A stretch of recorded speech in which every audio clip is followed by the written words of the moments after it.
kasih Tuhan, kita mengucap syukur pada hari ini kita diberi kesempatan untuk merenungkan firman Tuhan. Untuk itu mari kita memohon pertolongan Tuhan. Mari kita berdoa. Bapa, kami mengucap syukur di mana hari ini kami diberi kesempatan untuk merenungkan firman-Mu. Tuhan, pimpin dalam renungan hari ini. Ya Roh Kudus, ajarlah kami apa yang menjadi maksud dari kehendak-Mu, sehingga kami boleh belajar dari Engkau sendiri, dan kami belajar apa yang harus kami lakukan dalam menjalani kehidupan kami sehari lepas sehari. Pimpin perenungan, hanya dalam nama Tuhan Yesus kami berdoa dan memohon pimpinan. Amin. Renungan firman Tuhan pada hari ini diambil dari kitab Yesaya, pasalnya yang ke-55 ayat 6 dan 7. Carilah Tuhan selama ia berkenan ditemui, berserulah kepadanya selama ia dekat. Baiklah orang fasik meninggalkan jalannya dan orang jahat meninggalkan rancangannya. Baiklah ia kembali kepada Tuhan, maka Dia akan menyayanginya, dan kepada Allah kita, sebab Ia memberi pengampunan dengan limpahnya. Nah, tentu ketika kita membaca atau merenungkan firman Tuhan ini, kita bertanya-tanya, mengapa Nabi Yesaya memberitakan hal tersebut kepada orang-orang di Yehuda? Bukankah selama ini orang-orang di Yehuda juga rutin melakukan ibadah kepada Tuhan? Benar. Tapi masalahnya, walaupun mereka rutin beribadah kepada Tuhan, hati dan pikiran mereka tidak benar-benar fokus kepada Tuhan. Mereka hanya melakukan sebagai rutinitas keagamaan saja, tanpa benar-benar berusaha untuk melakukan kehendak Tuhan dalam kehidupan mereka. Nah, tentu saja apa yang dialami oleh orang-orang Yehuda saat itu juga relevan dengan kehidupan kekristenan saat ini. Ada orang-orang yang datang ke gereja setiap hari Minggu. Tujuannya katanya sih untuk beribadah, ya. Nah, tapi kemudian setelah selesai mereka beribadah di hari Minggu itu, ditanyakan, firman Tuhan apa yang Tuhan sampaikan kepada saudara? Wah, kemudian mereka bingung. Iya ya, tadi firman Tuhannya ngomongin tentang apa? Waduh, bayangkan kalau tiap minggu itu terjadi. Ini tidak ada bedanya dengan orang-orang di Yehuda.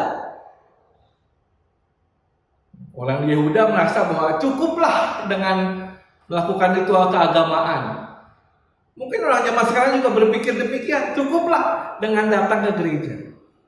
Saudara, kalau itu terjadi, bukankah itu membuat hati Tuhan sedih? Sebetulnya melalui ayat ini kita diingatkan kembali bahwa kita tidak merasa cukup hanya dengan rutinitas atau datang pada Tuhan, mencari Tuhan. Kalau nggak ketemu ya juga nggak apa-apa. Wah, ini tentu saja perlu kita renungkan dalam-dalam. Bahwa mencari Tuhan yang dimaksud bukan hanya sekedar mencari asal-asalan. Di dalam ayat ke-6 kan dikatakan carilah Tuhan selama ia berkenan ditemui, tidak titik sampai di situ. Tapi dikatakan berserulah kepadanya selama ia dekat. Berarti dilanjutkan dengan berseru, artinya mencari Tuhan dengan sungguh-sungguh, dengan segenap hati, dengan segenap jiwa. Bahkan kalau perlu berteriak, menangis, sampai benar-benar menemukan Tuhan. Sampai firman Tuhan dinyatakan dalam kehidupan kita dan kita bisa melakukan kehendaknya. Jadi bukan sekedar mencari asal-asalan. Saudara bayangkan seperti seorang anak kecil, ketika dia bangun pagi, Yang dia cari biasanya mereka akan mencari orang tuanya. Ketika mereka tidak menemui orang tuanya, pergi ke ruangan lain dan memanggil nama orang tuanya, "Ma, Pa, di mana engkau? Di mana kalian?" Nah, begitu dia tidak menemukan orang tuanya, apa yang dia lakukan? Dia akan berteriak memanggil nama orang tuanya semakin keras. Bahkan mereka akan menangis. Dan mereka baru benar-benar tenang kalau mereka menemukan orang tua mereka. Mengapa demikian? Karena anak kecil itu percaya bahwa kalau aku berada bersama dengan orang tuaku, aku akan aman. Kekhawatiran aku, ketakutan aku, ketidakberdayaan aku, itu bisa dia gantungkan kepada orang tuanya. Dia percaya bahwa orang tuanya ini merupakan hal yang sangat penting dan berharga bagi hidupnya. Nah, sama seperti anak kecil yang berseru kepada orang tuanya. Ketika kita berseru kepada Tuhan juga menunjukkan kepercayaan kita bahwa keselamatan kita bisa didapat hanya di dalam Tuhan.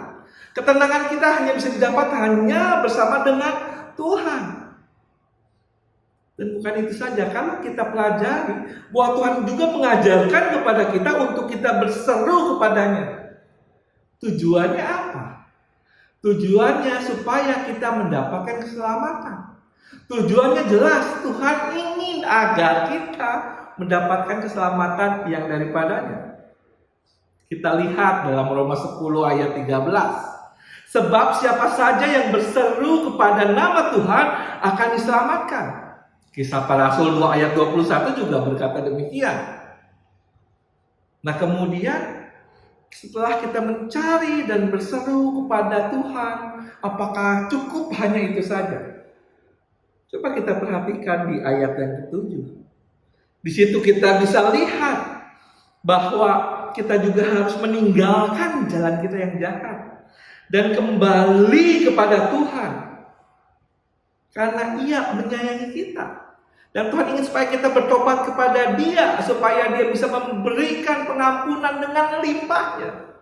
Bayangkan saudara, Tuhan begitu mengasihi kita dan rindu untuk kita kembali datang kepadanya.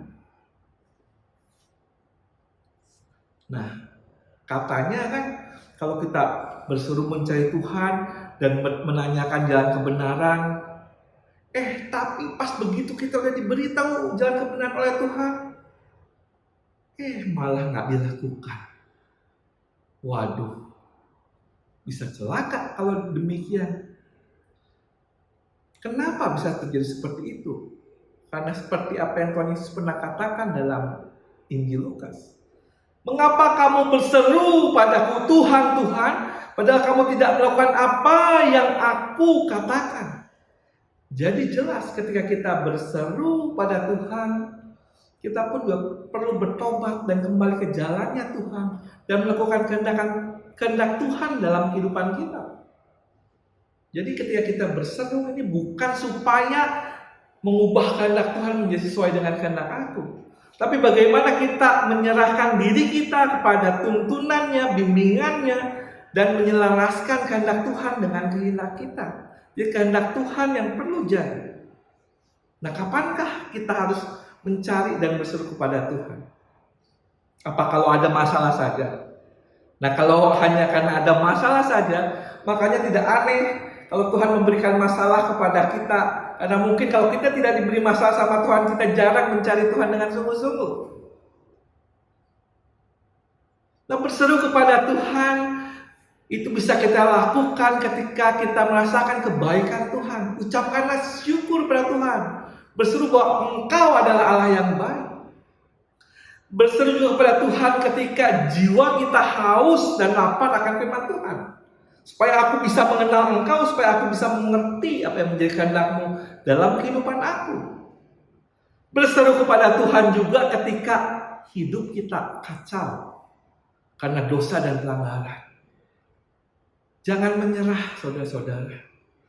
Bertobatlah, datang kembali kepada Tuhan, berseru memohon pengampunan daripada Tuhan. Karena ingat, tujuan Tuhan adalah untuk menyelamatkan kita. Datanglah kembali kepadanya, berserulah kepada Dia. Berserulah kepada Tuhan ketika beban hidupmu terasa berat, entah karena pergumulan, sakit penyakit, dan lain sebagainya. Berserulah kepada Dia, karena Dia adalah sumber kekuatan kita yang mampu menopang kita.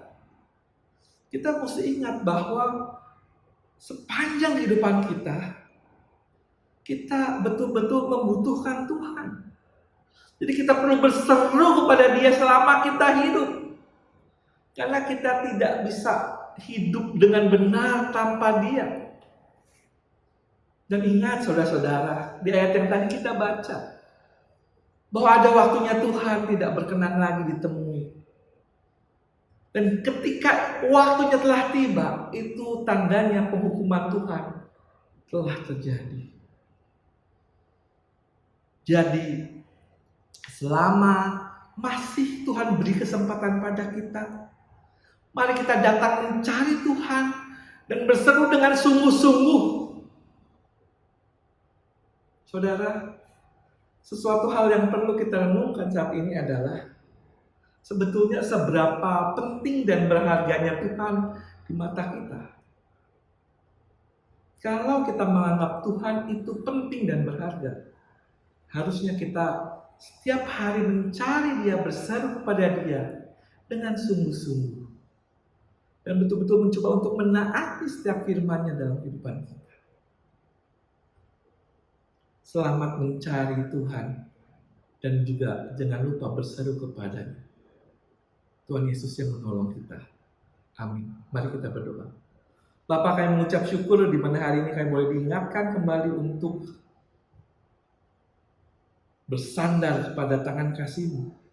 Untuk mencari Engkau. Untuk berseru kepada-Mu. Untuk datang kembali kepadamu, karena kami adalah kesayangan Engkau. Dan Tuhan, Kau selalu menunggu kami, dan Kau memberikan kami kesempatan untuk kembali datang kepadamu, dan mencari Engkau dalam setiap kehidupan kami. Pimpin anak-anak-Mu ini ya Bapa. Dalam nama Tuhan Yesus kami berdoa dan memohon pertolongan-Mu. Amin.